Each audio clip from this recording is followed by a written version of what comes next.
मैंने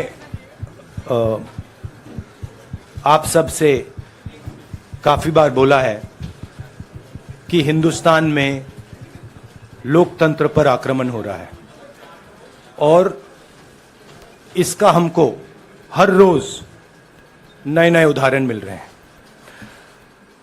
सवाल मैंने एक ही पूछा था,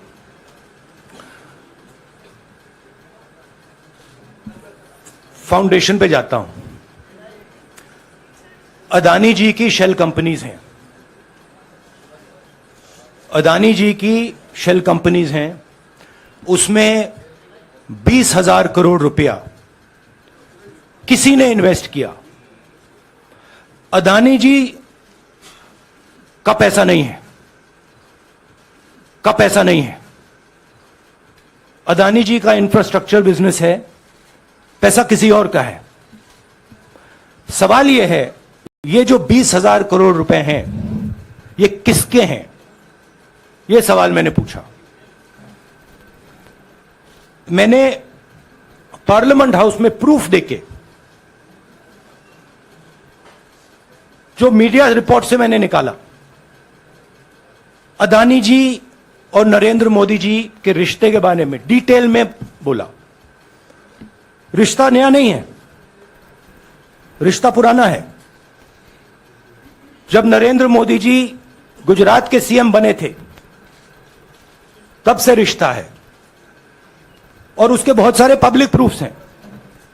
हवाई जहाज में मैंने फोटो दिखाई, नरेंद्र मोदी जी बड़े कंफर्ट में बैठे हुए थे अपने दोस्त, अपने मित्र के साथ। पार्लियामेंट में मैंने दिखाई। यह सवाल मैंने पूछा। फिर मेरी स्पीच को एक्सपंज किया गया। मैंने स्पीकर को डिटेल चिट्ठी लिखी, पॉइंट बाय पॉइंट, कि मैंने कहा कि एयरपोर्ट्स अदानी जी को रूल बदल के दिए गए हैं। ये लीजिए रूल की कॉपी, उसको बदला गया है। चिट्ठी लिखी, कोई फर्क नहीं पड़ा। फिर मेरे बारे में मंत्रियों ने पार्लियामेंट में झूठ बोला कि मैंने विदेशी ताकतों से मदद मांगी। मैंने ऐसी कोई बात नहीं की है। मैंने कहा स्पीकर से, मैंने जाके कहा, स्पीकर सर, पार्लियामेंट का नियम है कि अगर किसी मेंबर पर कोई एक्यूजेशन लगाता है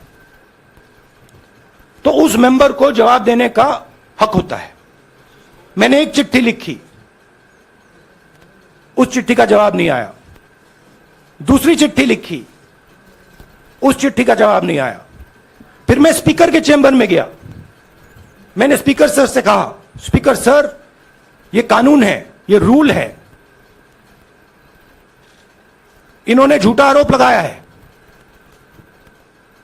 मुझे आप बोलने क्यों नहीं दे रहे हैं? स्पीकर सर मुस्कुराते हैं, कहते मैं नहीं कर सकता। और फिर उसके बाद आपने सबने देखा क्या हुआ। सवाल पूछना मैं बंद नहीं करूंगा। नरेंद्र मोदी जी का अदानी के साथ क्या रिश्ता है और 20,000 करोड़ रुपए किसके हैं, मैं पूछता जाऊंगा। मुझे कोई डर नहीं लगता इन लोगों से। और अगर ये सोचें कि मुझे डिस्क्वालीफाई करके, धमका के, जेल में डाल के मुझे बंद कर सकते, नहीं, मेरी वो हिस्ट्री नहीं है। मैं हिंदुस्तान के लोकतंत्र के लिए लड़ रहा हूं और मैं हिंदुस्तान के लोकतंत्र के लिए लड़ता रहूंगा। किसी चीज से नहीं डरता हूं, यह सच्चाई है।